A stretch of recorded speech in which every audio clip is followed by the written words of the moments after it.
Hi friends, ఈ video చూసే ముందు లైక్ అండ్ షేర్ చేసి సబ్స్క్రైబ్ చేసుకోండి.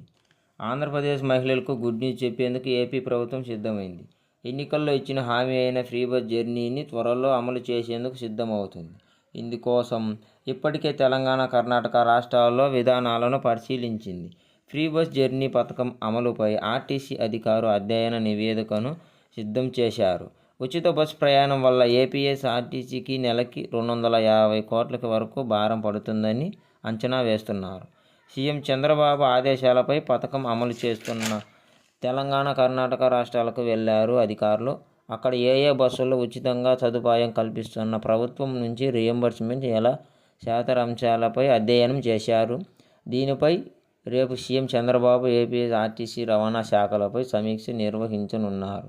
ఈ సమీక్షలో మహిళలకు ఉచిత బస్సు ప్రయాణం పథకం అమలుపై కీలక చర్చ జరగనుంది. ఈ నేపథ్యంలో అధికారులు ముందుగా నివేదికను రూపొందించారు. ఈ ఫ్రెండ్స్, ఈ వీడియో చూసేందుకు లైక్ చేయండి.